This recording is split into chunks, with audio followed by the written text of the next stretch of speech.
Caricom is making strides to slow the flow of arms to territories and to identify perpetrators and facilitators with help from the United States. That's according to Trinidad and Tobago Prime Minister Dr. Keith Rowley, who addressed the audience at the opening ceremony for the second Regional Symposium on Crime and Violence in Georgetown, Guyana on Friday. A recent U.S. Government Accountability Office (GAO) report revealed that several Caribbean nations, including St. Lucia, are affected by an influx of illegal firearms originating from the United States.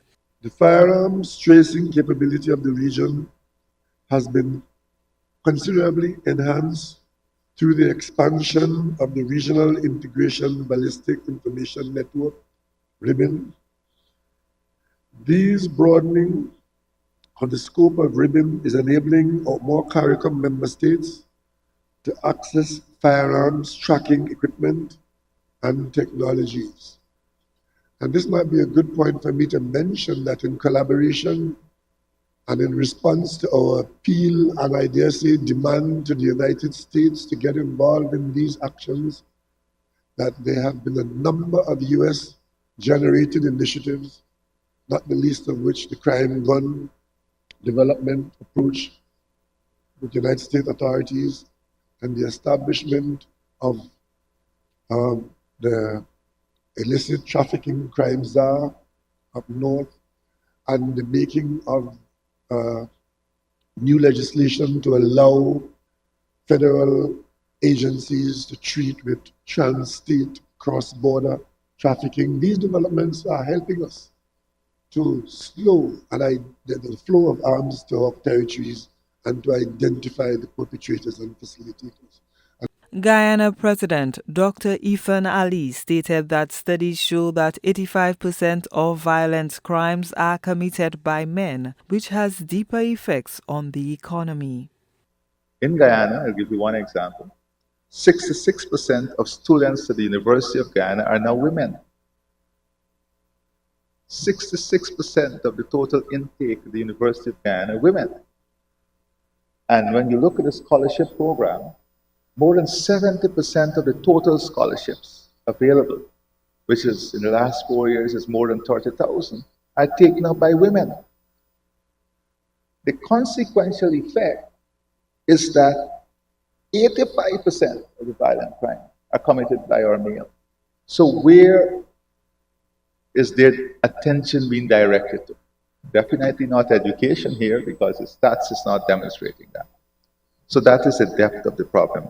Caricom heads, experts, and regional stakeholders also interrogated the policy prescriptions for addressing the vulnerabilities within specific groups, including women, youth, and communities. We will strategize on strengthening the resilience created by positive family, educational, and community involvement, and explore approaches to keeping our cultural expressions as a tool for positive development, while mitigating the opportunistic negative infringements to make this legacy one that is mired in deceit and violence. The Caricom Social Development and Crime Prevention Action Plan indicates that in the Caribbean context, there is an enormous potential for the cultural industries to play an important role as sources for jobs, self-employment, to build confidence, and to break down stereotypes between groups. Prime Minister Philip J. Pierre, who was in attendance for the Crime and Violence Symposium, told reporters at the weekly pre-cabinet media briefing that the root cause of crime was also explored, which included music. That wasn't meant to be an excuse, it's a fact. The entire region seems to be plagued with that pandemic of violence, particularly gang violence and particularly violence among young men.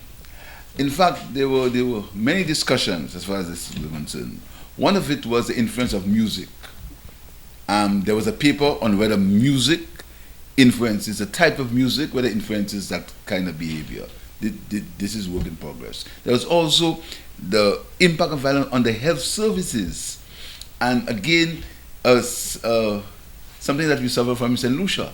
the violence, the stabbings and the woundings, how does that impact on the health services? There was an estimate in one country that $22 million has been spent in the health services to deal with violence as it relates to stabbings and wounding.